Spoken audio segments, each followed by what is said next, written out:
probably heard of her, and if not, you've definitely heard about her work, as it was instrumental in starting discussions on mental health and agriculture here in Canada.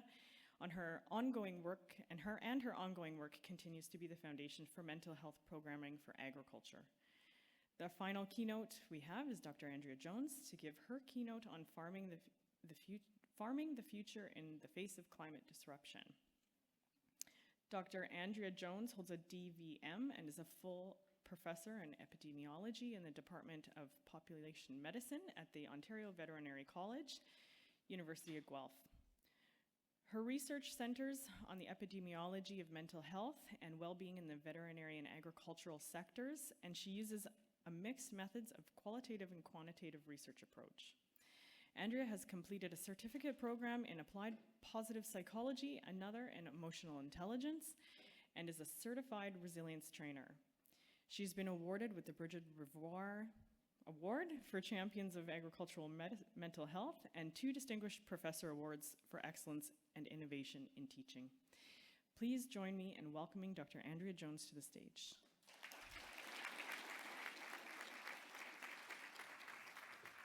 Thank you. Oops, sorry. Oh, phew, you can see me over this, right? Yes, love when that happens. You may have noticed I am not a Swedish man. So yes, there has been that change. However, there is a Swedish man in this presentation, so we've come full circle. I wanted to thank Andrea Lear and the entire CASA team for inviting me to speak today, as well as the co-hosts FMC and BC, AC. It has been such a pleasure getting to know new people in this conference. It's just such a great opportunity. Getting started here. I'd like you to take a moment to consider, what has the planet done for you lately? And chances are the responses amongst this room are going to be varied, right? You may have thought of provision of a place to live, or provision of food or fresh water. Perhaps some of you also thought of provision of spaces and places for recreation or connection or appreciation of aesthetic beauty, like this photo. And there are so many ways in which the planet provides for us. The Manufactured Ecosystems team is one of my research teams I'll tell you about a little later. And we've categorized the myriad ways in which the planet provides for us into 22 essential ecosystem services. So we have at the top here, ecosystem services that provide for us, right? Things like food and water and fuel. We have services that regulate our world. Do things that the planet regulates our water, it regulates disease for us. We have in the top things that we call cultural needs. So the planet provides an opportunity for identity, for recreation, for some of us spirituality. And in the bottom here, every farmer and everyone in this room is familiar with all of these, I'm sure, and especially that bottom corner, the planet provides supporting roles, right? So supporting roles through things like soil formation, nutrient cycling, and primary production. So all of these different ecosystem services, these are just ways that the planet provides for us and that does these services, quote unquote, for free. But how long are these ecosystem services going to remain intact, right? Sadly, we're already seeing changes to ecosystem services. We're losing some, others are threatened because of climate change. And when I say climate change or sustainability, it's funny what happens to the energy between me and the person I'm talking to, right? And it's a very charged term, isn't it? Talking about partisan politics. And that's one of the things that I wanted to talk about today is climate change and to acknowledge the elephant in the room, and as many of the speakers have done so here today, including the excellent fireside chat between Heather and Senator Robinson. I did not giggle. So let's acknowledge the first thing. Climate change isn't new. It absolutely is not. It's been a concept discussed in the scientific literature since at least 1896, when this Swedish scientist, there's the Swedish man I was telling you about, Svante Arrhenius, first predicted that changes in atmospheric carbon dioxide levels could substantially alter the surface temperature of the Earth through the greenhouse effect, right? So when farmers say to me, well, climate change isn't new, I say, I know, absolutely. Climate change is not new. What else isn't new? Farmers farming through climate change also is not new. They've been doing this for thousands of years, right? And that doesn't mean that climate change isn't something that we need to address, because we do, unquestionably. So for example, people say to me, well, we've had major climate changes for years, that they cycles, right? Things happen. Yeah, they do cycle, and the Earth has been pretty good at taking care of us. We've got some issues now. These are the 9 planetary boundaries. We don't need to get caught up in the details. These were established in 2009 out of the Stockholm Resilience Center at Stockholm University. And as has been described by the creators, they say the planetary boundaries are the safe limits for human pressure on the 9 critical processes which together maintain a stable and resilient Earth. So we have things like biosphere integrity, land system change, freshwater use, okay, and et cetera. There's 9 of these. And these boundaries interact so that when one changes, it influences others, right? So the Earth for a long time has put up with us and has been able to manage those changes. So in that center, there's the Earth, and there's a green boundary around that. And for years, we were still operating within that green boundary. Outside of that green boundary is where we exceed safe operating spaces.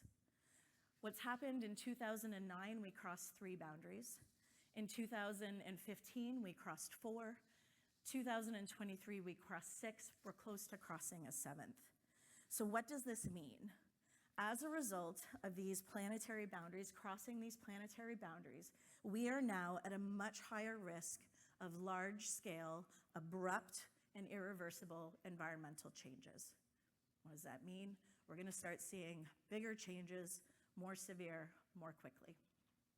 So an important question to every person in this room, most definitely, but every person on this planet, is how is agriculture and food supply and food distribution and food security and food sovereignty, how are these going to continue in the face of widespread climate changes that we are going to face more severely and more rapidly than in the past because we've crossed these planetary boundaries? So how are ecosystem services, how are they going to continue on? Will they be further threatened? Will we lose some altogether? And how is agriculture going to adapt to that? So what do we know about climate change and farming so far? For those of you who attended the excellent talk given by Robin Anderson from CASA yesterday, some of these will be familiar to you. So we know already globally that we are seeing serious negative impacts of climate change in farming. So the 2024 Farmers' Voice survey, in that 3/4 of participating farmers said that they have already seen a worrying impact from climate change. And 2/3 said that they have experienced farming revenue losses as a result of abnormal weather in the past 2 to 3 years, right? Here in Canada, we've seen widespread presentations of extreme weather and climate impacts. Many of these photos have been taken from right here, literally in the Sumas Prairie. So, for example, we've seen flooding, right? We've seen flooding not as large scale as this, but flooding that has eroded soils, has reduced soil fertility, has damaged or wiped out crops. We've seen extreme examples like this, where we've threatened livestock health and safety, human health and safety, other animal health and safety, destruction of barns, destruction of homes, like these examples here in British Columbia. Other examples we've seen in Canada, we have seen heat waves and heat domes and droughts, which threaten agriculture in several ways, leaving soils drier, destroying crops, leaving little forage for and feed for cattle, causing heat stress to livestock, increasing their susceptibility to disease and death, productivity declines. Most of these examples are from, the top is Alberta, the bottom is Ontario. And of course, we've seen to our neighbors to the south in Texas, they experienced temperatures above 45 degrees Celsius and had massive die-off of cattle. And then, of course, all of this heat and drought can set us up for wildfires like we've seen across the country, this photo in particular being from BC. So, what are some of the other more subtle changes that we may see? Well, we've got a warmer environment, and we've got a wetter environment, and we've got more carbon dioxide in the atmosphere. So this is going to allow for more weeds, pests, fungi, parasites, et cetera, to expand their geographical range and distribution. And so these pests are going to be thriving in new areas. This is just one example, the brown marmorated stink bug. You know, it's kind of cute, it's an unfortunate name, but it's invasive, and it's showing up in great numbers here in new areas in Canada. I understand it's fairly well established here in BC. And this guy attacks plant species, including soybean, corn, and a whole bunch of fruits. Similarly, off-land, warming water temperatures are going to allow for the expansion of invasive species like this New Zealand mud snail. So these little guys around the penny there.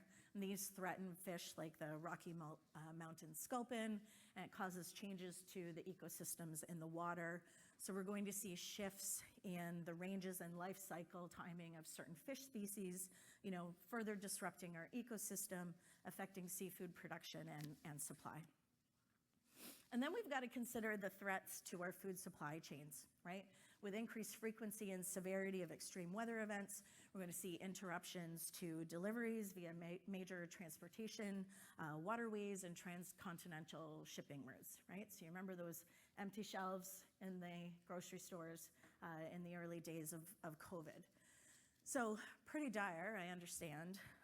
Unquestionably, further climate change is going to pose more risks to agriculture, more extreme threats to agriculture, right? This is going to disrupt our established ways of knowing, our established ways of farming, our established ways of food production. So it's going to require the skills of adaptability and change. Here's the great news. The great news is that farmers have been farming through disruption for over 10,000 years since agriculture was here.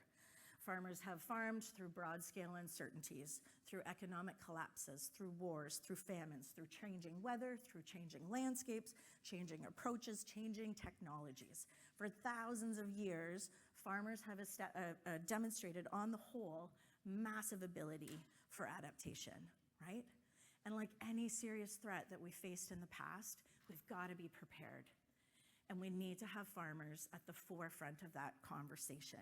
We need all key players around the table, and most especially farmers. And we need to start now.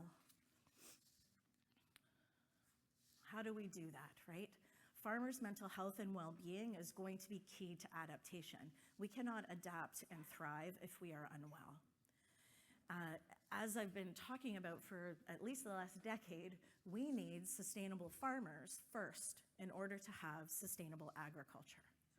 But how well are Canadian farmers? So some of the research that I've done with one of my PhD students, Rochelle Thompson, and with Dr. Brianna Hagan and we've conducted surveys of Canadian farmers' mental health. Similar to countries across the globe, we see great cause for concern in terms of farmers' mental health and well-being. So here in Canada, our research has shown that many farmers are struggling with their mental health. So consider these results from our 2021 survey. Farmers had lower resilience scores than the US general population. Those data are pre-Trump, but lower resilience scores than the US general population. They had higher prevalence of moderate to severe anxiety scores compared to the Canadian general population. When we look at perceived stress, 76% had levels of stress that were classified as moderate or high. Farmers had 2 of the 3 components of burnout, so high exhaustion and high cynicism, than the normative populations, the general population. 1 in 4 farmers experience suicide ideation or thoughts of suicide, which is twice as high as the Canadian general population. And in this round of the survey, we also looked at coping strategies, and unfortunately, coping strategies were not always healthy, right? With prominent strategies including alcohol, sleeping, avoiding others, and self-blame. So I'm thinking we need to ask, is there a farmer mental health boundary, right, that we need to be paying much more attention to? With more rapid climate change, we're going to see further threats to farmers and their well-being. So with greater uncertainty, it breeds hopelessness and helplessness, or it can breed hopelessness and helplessness, which gives rise to mental health challenges, right? So with even greater uncertainty, will we see increased stress? Will we see increased anxiety, trauma, possibly post-traumatic stress disorder, and burnout? Will we see exacerbated feelings of isolation? We're talking about serious generational pressures, right? We've got people in this room who are 4, 5, 6, 7th generation farmers. That's a legacy that weighs heavy, right? Will I be the generation that loses the farm? So there's loss of farm legacy. There's feelings of guilt associated with that. Potentially, we might see exits from farming. So how can we reasonably expect farmers to be adaptive if we don't do more to help with their mental health and well-being? And where is agriculture going to be? Where will food production, food security, and sovereignty be in the face of these multitude of challenges? And I know these are stark questions. And so again, I do really want to stress that it is absolutely not too late for us to act. We have the collective knowledge, we have the technology, Goddess knows we have the creativity, right? Farmers can do a whole lot. We have the knowledge, the technology, the creativity to address the challenges that we're facing, and there's many great opportunities available to us. Some things that are already available. There's myriad practices and technologies to make our land more resilient to extreme changes, to reduce the use of fossil fuels and inputs like diesel and fertilizers, to build up our soil health, to sequester carbon, to increase our organic matter in soils, to reduce our energy and our water use, right? So perhaps you or farmers you know are already using some of these. Things like no-till and cover crops, high yields crop genetics. When we look at digital and precision farming tools, it's very exciting. We see the use of drones for monitoring and planting, in-field sensors to monitor plant health and detect threats much earlier than we presently can. Precision irrigation systems that apply water only where it's needed and in the right quantities. Digital platforms, data analyses, artificial intelligence, these are all opportunities that may be available to us. But are farmers ready, right? What are the barriers to some of these approaches? What are their barriers to uptake? And what can we do to help address them? And then there's the future. So what technologies and changes will be developed as more natural ecosystem services are lost or threatened or collapse altogether? And there's actually a field of research that's exploring technological replacements to natural ecosystem services. So if we come to a time where we completely lose an ecosystem service, can a technology replace that? It took me a long time to get my head around that. Because quite frankly, I love trees. I literally hug them. I don't want artificial trees. But should we be prepared if we get to a point where that ecosystem service, if we've lost it? So that science is called biomimetics, and it seeks to copy natural processes to support or replace ecosystem services through technology. And it's quite likely that biomimetics is going to become an essential methodology in our future. So here's where things may get a little out there, right? So what about the use of science fiction and SolarPunk? So for those unfamiliar with SolarPunk, this is a science fiction subgenre and art movement that envisions a future where humanity has solved its major challenges, right, such as climate change, and has created more sustainable societies. So it's pretty hopeful stuff. So can science fiction and SolarPunk authors help inform our strategies, right? I see some people smirking, but perhaps this isn't as strange as you may think, right? So for the more senior amongst us, perhaps you remember Dick Tracy, right? And Dick Tracy's watch bears striking resemblance to today's smartwatch. Maybe you remember Rosie the robot, right, from our beloved cartoon, The Jetsons, and now we have things like Roombas, right? This one was Stanley Weibaum's 1935 classic story, Pygmalion Spectacles, and basically it's pretty on par with today's virtual reality goggles. So these were all things that were written about at a time where it was so far-fetched people couldn't believe it, and we now see these technologies. You know, probably every one of us is holding one in our hands or wearing one on our wrists. So science fiction and SolarPunk working as key players as part of a larger team that includes farmers and agriculture can help inform technologies that could help address climate change adaptation, make farmers' jobs easier. So consider, for example, the invention of robo-bees. This was back in 2019.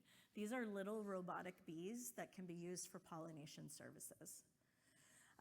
Consider things like cloud seeding. So some scientists are looking at injecting things like silver iodide into clouds to cause water droplets to form until they fall as precipitation. Can we create rain in areas of need? And then we see things like agrotecture, which is the combination of agriculture and architecture. Well, we see things like vertical farming using hydroponics or aquaponics or aeroponics for food production, presenting opportunities for soil-less, year-round farming that reduces land use and water consumption. And who knows what else we may be thinking of. So there are lots of opportunities that are available, that are currently being explored, and that are still just dreamings. And it's absolutely crucial that you, the farmers, Canadian farmers, are part of that planning. You're the ones who know the land. You're the boots on the ground with the experience. You're the ones with the generations of lived knowledge and lived context, traditional knowledge and lived context. Farmers are frontline climate workers. You're the ones seeing the changes. And we need to help you be able to adapt to that climate change, because traditional farming approaches are going to need to change. There will be disruption of our traditional practices. So we need to work with farmers to ask, how can we best support you through transition? What are some of the barriers to change and adaptation that you're seeing? How can we design technologies to maximize benefits and farmer uptake?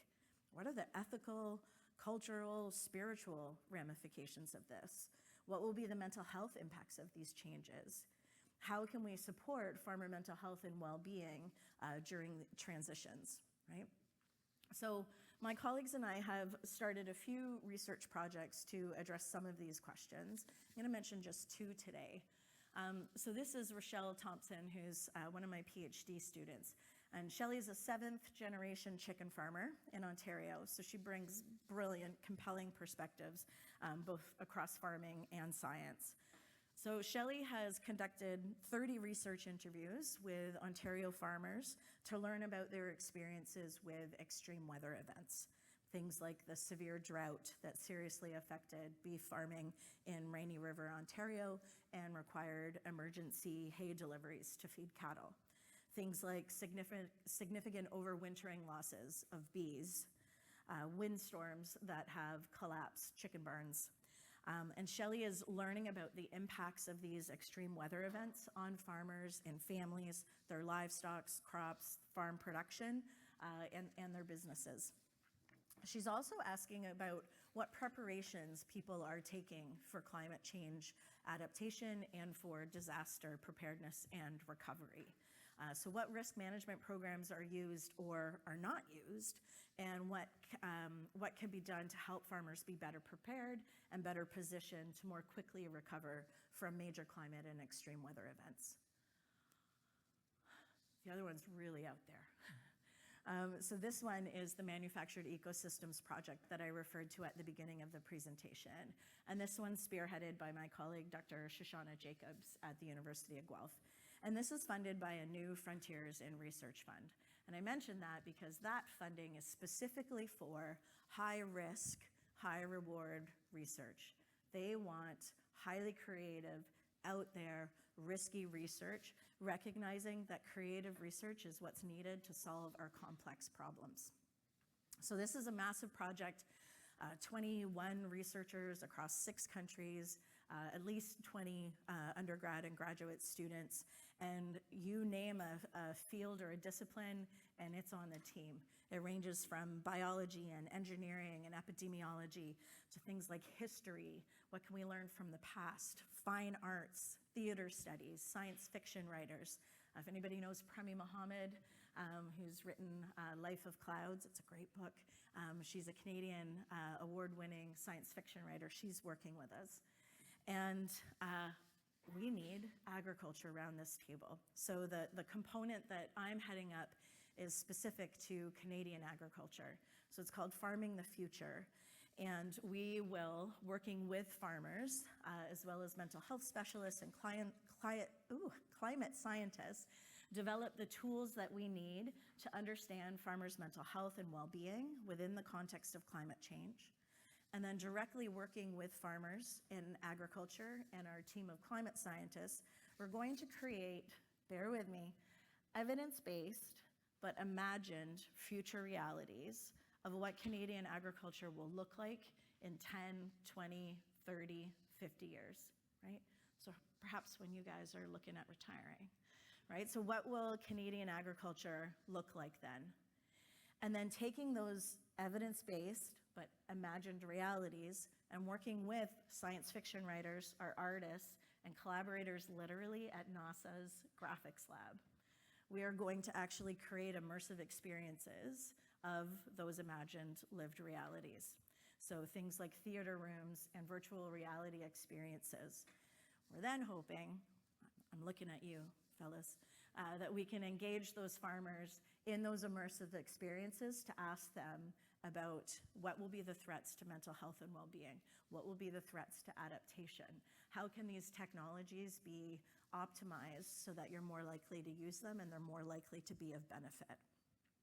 Now, don't get me wrong, I know nothing about building the technologies, that's not my job, but there are people on the team who can do that. So for those of you who may be interested, we welcome everyone. That's a QR code, if you would like. It takes you to my website. If you have established networks for recruiting participants, especially if you have money for funding research, I would love to hear from you. And I get that this sounds out there. When I said to Shelley, the 7th generation chicken farmer, yeah, I'm gonna go to this AgEx conference and I'm gonna talk to farmers about virtual reality and imagined futures, she kind of shook her head and muttered at me, like, good luck kind of thing. I get that this is out there, and I think that is absolutely what's needed, right? We need novel and bold, creative approaches because we are not going to solve today's problems using the same methods that helped create them, right? We need to move beyond that and be creative. And again, I can't stress enough, farmers are essential to this. We need to act now to address the changes that are well underway in order to ensure sustainable Canadian agriculture, global agriculture. To address the challenges that we are collectively facing as a species, we need a collaborative, committed, and sustained approach so that we can reduce further climate impacts on the earth and to better prepare agriculture for the effects of climate change. Again, farmers are crucial to this. You're the knowledge holders. You come from a long line of land-based knowledge, traditions, and resilience, and we need farmers around that table. As Ed, I don't know where he's sitting, but as he said, we need to take the reins, right? So control not only our story, but control our destiny as well, control our future. And frankly, this is going to require separating climate and climate adaptation from personal and political views. Somehow along the way, some of our biggest challenges has become us versus them. Climate change doesn't care if you vote conservative or liberal or NDP or green. Climate change is affecting us all. There's no us versus them. We are all in this together. And so we need to move beyond bashing all sustainability policies if we disagree with one of them, and instead get our voices heard, right? As Senator Robinson gave us lots of examples of how we can do that, right? We need you at the forefront to help direct the future where we are going. So working with farmers and genuinely transdisciplinary teams, we need to strategize, to adapt, and perhaps most importantly, to foster growth mindset, hope, and collective optimism. It's not too late yet. Again, we have what it takes, and we can prepare for tomorrow. So this is our call to action. Climate's changing. Farmers globally are feeling its effects. We've crossed 6 of those 9 planetary boundaries, and again, those boundaries are what allow us to continue to live and thrive in a stable Earth. This is going to require agriculture to adapt, and we need to be prepared. And farmers mental health and well-being have to be prioritized in that process, because we can't ask unwell people to be resilient and adaptive. So as we continue through the rest of today and this terrific conference together towards tomorrow, I invite you to ask yourself, what can you do? Who can you support? Who can you work with? What changes can you implement to help Canadian agriculture as we move together towards our climate future? Thank you.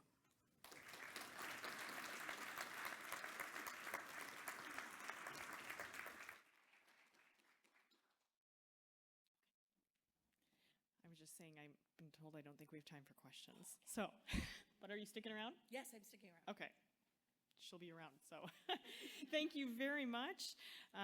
Very important work, and I know, having just lived here, and you are all in the area where we experienced the flooding of 2021, and the water levels came up just beneath your feet where you're sitting right now, and the farmers that are here are still putting things back together, and now in some cases, being 3 years later, are just starting to turn some focus towards the trauma that they experienced in going through that. So thank you very much for the work that you do.